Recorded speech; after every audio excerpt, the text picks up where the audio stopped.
First, we need to recognise that change is difficult. It takes a lot of personal time and energy. So, if you're going to be putting in all this effort to make a change in your life, you need to make sure that you're heading in a direction that feels authentic and right to you. And this might seem obvious, but it's something a lot of people kind of forget. If we look at New Year's resolutions, for example, even though every single human being is unique and different, we all fall into the trap of following the crowd. We set goals like, I want to lose 5 kilograms, I want to read more books, I want to eat less rubbish. We see other people wanting these things, and then before we know it, we are wanting them as well. And that's a big reason that a lot of people fail New Year's resolutions. It's because we're going after things that don't really mean much to us. So, step one to making any positive change in life is figuring out what you specifically want, like what feels right to you, and be honest with yourself. Like, some of your goals might feel embarrassing or not what others expect from you, but just go for it, because if you want to make like a meaningful change, you need to be real about what you actually want.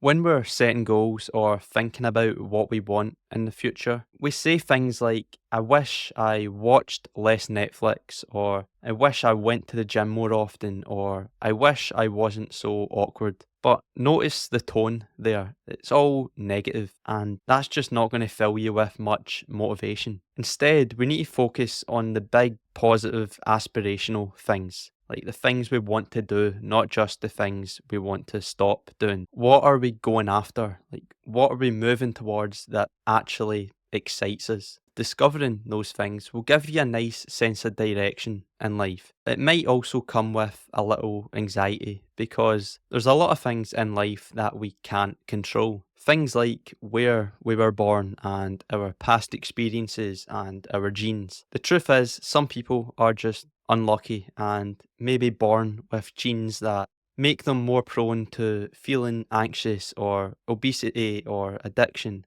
And part of making real change is accepting all of that, like the stuff we can't control, and moving forward anyway.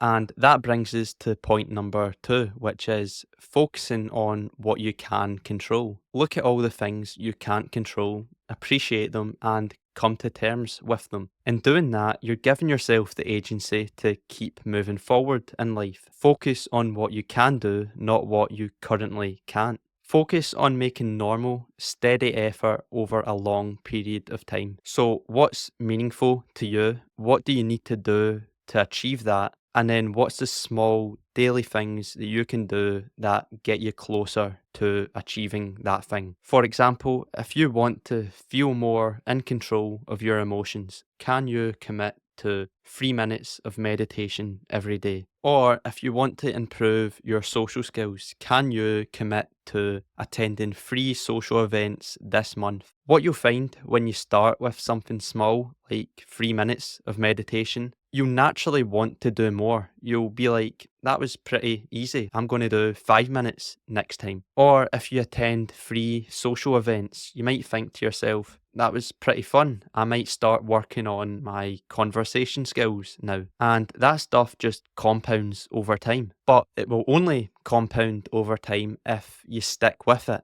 And the best way to stick with it is to appreciate your growth, like celebrate your small wins and actually recognize your progress. This is so important. Like, you can identify the authentic, meaningful changes that you want to make in life and focus on what you can control and build some positive habits that are getting you towards that. But if you start telling yourself that you'll fail again in the future or these habits aren't good enough, you'll lose motivation pretty quickly. Making a behavior change or starting a new habit, like, it's hard.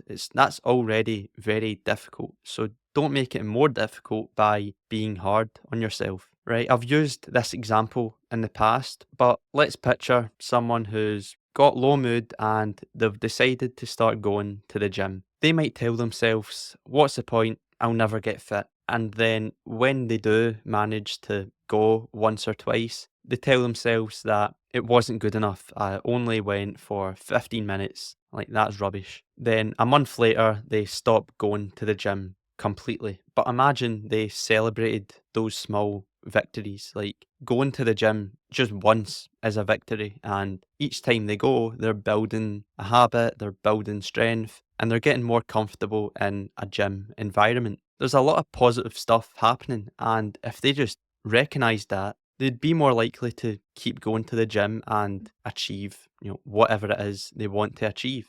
And this is extremely common. There's the negativity bias. Humans are just wired to focus on the bad stuff. If I asked you to name 5 things that happened to you recently, there's a good chance that most of them would be negative. Like, those negative things would pop into your head first. But luckily, we can change this. As soon as we can, we need to start building a habit of really appreciating the good parts of our lives, just to balance out our tendency to focus on the negatives. The more kind we can be to ourselves in our mind, the more self confidence and compassion we'll have moving forward, right? We'll start believing that we can do what we need to do to achieve what we want in life.